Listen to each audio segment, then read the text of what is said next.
Video ব্যাকগ্রাউন্ডে তোমরা যে ওয়েবসাইটটি দেখতে পাচ্ছ, এটি প্রত্যেকটা ট্যাট প্রত্যাশীদের জন্য স্বপ্নের website. Teachers recruitment board Tripura. এমন কোনো ট্যাট প্রত্যাশী নেই যে একবারের জন্য হলেও এই ওয়েবসাইটে ভিজিট করেনি। কারণ এই ওয়েবসাইটেই ট্যাট পরীক্ষার নোটিফিকেশন আমরা পাই, এই ওয়েবসাইটেই আমরা অনলাইনে আবেদন করি, এই ওয়েবসাইটেই মেরিট লিস্ট প্রকাশ হয়। সুতরাং প্রত্যেকটা ট্যাট প্রত্যাশীদের স্বপ্নের ওয়েবসাইট হচ্ছে এই টিচার্স রিক্রুটমেন্ট বোর্ড ত্রিপুরা। সম্প্রতি একটা নিউজ ভাইরাল হয়েছে যে আগামী 2-1 মাসের মধ্যে টেট পরীক্ষার নোটিফিকেশন আসতে পারে। এতে অবাক হওয়ার কি আছে? 2025-এ পরীক্ষা হয়নি, 2026-এ পরীক্ষা হওয়ার সম্ভাবনা রয়েছে এবং আমিও বলছি যে হ্যাঁ, 2026-এ অবশ্যই টেট পরীক্ষার নোটিফিকেশন আসবে এবং পরীক্ষা এই বছরই হবে। ইতিমধ্যে সোশ্যাল মিডিয়াতে কমেন্টে ভরে গেছে যে টেট পাস করলেই তো চাকরি নয়, বা টেট পাস করে কি হবে? অনেকেই তো টেট পাস করে বসে রয়েছে, বা আমার এই ভিডিওটি দেখেও অনেকে কমেন্ট করবে যে টেট পরীক্ষা দিয়ে কি হবে? টেট পাস করে কি হবে? টেট পাস করলেই কি চাকরি হবে? তোমরা যারা এই ধরনের কমেন্টগুলো করছো, আমি তোমাদের বলছি, তোমরা যদি টেট পরীক্ষার জন্য এলিজিবল হয়ে থাকো, অর্থাৎ তোমরা যদি বিএড বা ডিএলএড করে থাকো, আর তোমাদের যাদের মধ্যে এই ধরনের নেগেটিভ চিন্তাভাবনা রয়েছে, তোমাদের কারোরই প্রিপারেশন নেওয়ার কোনো দরকার নেই। তোমরা টেট পরীক্ষার জন্য প্রস্তুতি নেওয়ার কোনো দরকার নেই। তোমরা যেই কাজে আছো ওই কাজেই থাকো এবং ওই কাজটাই সারা জীবন করে যাও, সেটাই তোমাদের জন্য ভালো হবে। কারণ যারা টেট পরীক্ষার জন্য প্রস্তুতি নেয়, তারা নোটিফিকেশনের জন্য বসে থাকে না। তারা সারা বছরই প্রিপারেশন নিতে থাকে। আর যখন নোটিফিকেশনের জন্য কোনো আগাম খবর পাওয়া যায়, তখন তারা আরেকটু জোরালোভাবে প্রস্তুতি শুরু করে। সুতরাং এখানে নেগেটিভ কমেন্ট করে বা যারা প্রস্তুতি নিচ্ছে তাদের মন ভেঙে তোমাদের কি লাভ বলো? তোমরা কি মজা পাও এই কাজগুলো করে? তাই আমি তোমাদেরকে আবার বিনম্রভাবে অনুরোধ করছি, তোমাদের প্রিপারেশনের কোনো দরকার নেই। তোমাদের কাছে যদি ট্যাটের কোনো ম্যাটেরিয়াল থাকে, তোমরা সেই ম্যাটেরিয়ালগুলো তোমাদের ওই বন্ধু-বান্ধবদের দিয়ে দাও, যাদের ম্যাটেরিয়ালের প্রয়োজন রয়েছে, যারা প্রিপারেশন নিতে চাইছে। আমি কি বলছি বুঝতে পেরেছ? আর যারা সারা বছর ধরে প্রিপারেশন নিচ্ছ, প্রস্তুতি নিচ্ছ, আমি তোমাদেরকে বলি, তোমরা অবশ্যই একটা রুটিনে থেকে পড়াশোনা করো। প্রতিদিন তোমার পড়াটাকে 2 বা 3টে শিফটে ভাগ করে নাও এবং তোমার যে সাবজেক্টগুলো রয়েছে, ওই সাবজেক্টগুলোকে 2 বা 3টি ভাগে ভাগ করে নাও।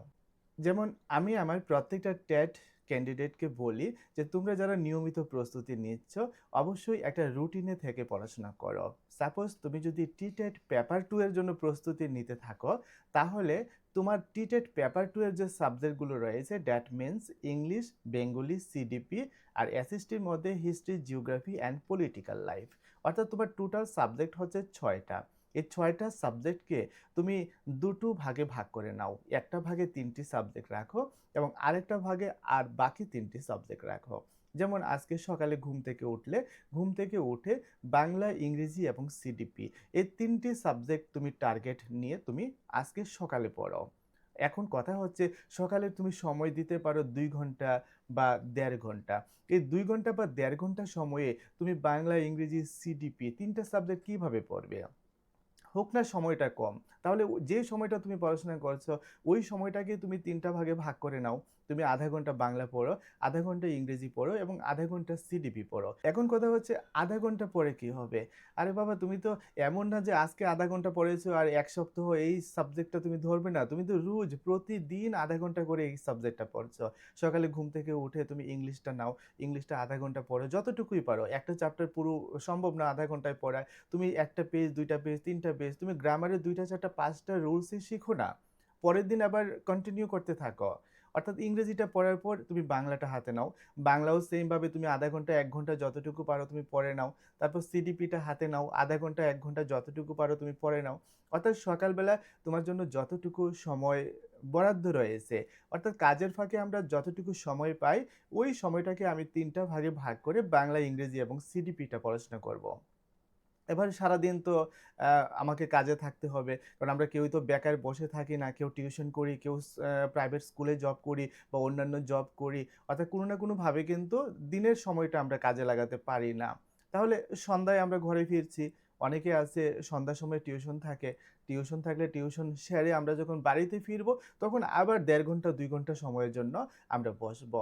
একটা কথা মনে রাখবে, সময় কিন্তু তোমাকে দিতেই হবে। তুমি যদি ঐরকম অজুহাত রাখো যে আমার কাছে তো সময় নেই, সারাদিন স্কুলে থাকি, সকালে টিউশনে চলে যাই, রাতের বেলা টিউশনে চলে যাই। তো এতটা সময় যদি তুমি অন্য ক্ষেত্রে দিয়ে দাও তাহলে তো হবে না। নিজের জন্য তো কিছুটা সময় রাখতে হবে না? কারণ তুমি সবটা সময়ই যদি তোমার স্টুডেন্টদের পেছনে দিয়ে দাও, টিউশনের পেছনে দিয়ে দাও, নিজের জন্য কিছু না রাখো তাহলে নিজের জন্য কিছু পাবে না। নিজের জন্য কিছু পেতে গেলে নিজের জন্য কিছু করতে হবে। নিজের জন্য সময় রাখতে হবে। তাই তোমাদের বলছি যে, যে যা কিছুই করো না কেন নিজের ফিউচারের জন্য এট লিস্ট প্রতিদিন ৪ ঘন্টা সময় তোমাকে বের করে নিতেই হবে। সকাল, দুপুর, রাত্র যেকোনো সময় মিলিয়ে ৪ ঘন্টা সময় তুমি তোমার নিজের জন্য রাখবে। কারণ দেখো আমরা একেবারে সম্পূর্ণভাবে নিজেকে কিন্তু বিলিয়ে দিতে পারবো না। কারণ নিজের একটা ক্যারিয়ার রয়েছে, নিজের একটা ফিউচার রয়েছে। তার জন্যও বলছি নিজের জন্য এট লিস্ট ৪ ঘন্টা সময় তোমাকে রাখতে হবে। কারণ একবার পরিশ্রম করে, কষ্ট করে যদি কোনো ক্রমে তুমি জবটা ছিনিয়ে নিতে পারো, তাহলে তোমার ফিউচারটা কিন্তু ব্রাইট হয়ে গেল। সারা জীবন তোমাকে আর কষ্ট করতে হবে না। আমি আমার আগের বিভিন্ন ভিডিও ক্লাসেও বলেছি যে আমাদের বয়স বাড়ার সাথে সাথে কিন্তু রোজগারটা কমে যাবে যদি আমরা গভর্নমেন্ট চাকরি না পাই। আর যদি গভর্নমেন্ট চাকরি পাই, আমাদের যত বয়স বাড়বে, অর্থাৎ চাকরির বয়স যত বাড়বে তত কিন্তু আমাদের স্যালারি বাড়বে।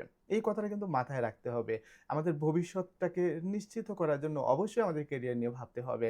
সুতরাং যে যা কিছুই করি, যেমন আমি নিজে ব্যক্তিগতভাবে বলছি যে আমি যখন টেট পরীক্ষা দিয়েছি তখন আমি একটা প্রাইভেট স্কুলে আমি কাজ করতাম, আমি টিউশন করতাম। এত কিছু ম্যানেজ করেও কিন্তু নিজের জন্য ৪-৫ ঘন্টা সময় আমি খুঁজে বের করেছি। কমার্স পড়াশোনা করেছি। হার্ডলি ৩ থেকে ৪ মাস একটু ভালো করে পড়াশোনা করেছি। কারণ ৩ থেকে ৪ মাস সময় যথেষ্ট একটা চাকরি পরীক্ষার প্রস্তুতি নেওয়ার জন্য, যারা সিরিয়াসলি পড়াশোনা করে। তাই আমি তোমাদের বলছি যে তোমরা নিজের জন্য অন্ততপক্ষে ৩, ৪, ৫ ঘন্টা সময় প্রতিদিন বের করে নাও। এখনই রাইট টাইম। কারণ টেট পরীক্ষা হবে। এটা না হওয়ার কোনো কারণ নেই, এবং যারা নেগেটিভ কমেন্ট করছে ওই ধরনের কমেন্টে তোমরা কান দেবে না। ওই ধরনের কথা শুনবে না, পড়বে না। এবং তাদেরকে তাদের মতো ছেড়ে দাও এবং দেখো না তারা কি করতে পারে। এই ধরনের কমেন্ট করে বা অন্যদেরকে বিভ্রান্ত করে কেউ কখনো সাকসেস পেতে পারে না, নিজেরা কখনো সফল হতে পারবে না। সুতরাং ওই বিষয়ে তোমরা কান দেবে না, তোমরা নিজের মতো করে প্রস্তুতি নিতে থাকো। যে কথাটা আমি বলছিলাম, সকালবেলা যদি আমি বাংলা, ইংরেজি এবং সিটিপি যদি পড়ি, আমি সন্ধ্যার পরে রাতের বেলা যে সময়টা পাবো ওই সময়টার মধ্যে আমি এসএসটি পার্টটা পড়বো, history, geography and political life. একই রকমভাবে আমি ডিভাইড করে করে আমি সবগুলো সাবজেক্ট পড়বো। তাহলে রেগুলার যখন তুমি সবগুলো সাবজেক্টে টাচ করবে তখন দেখবে তোমার কনফিডেন্স লেভেলটা অন্যরকম থাকবে, তোমার প্রিপারেশনটা খুব স্মুথলি হবে। এমন না যে আমরা একটা সাবজেক্ট শেষ করে তারপর আরেকটা সাবজেক্ট ধরবো, এইভাবে প্রিপারেশন হয় না, প্রিপারেশন আসে না।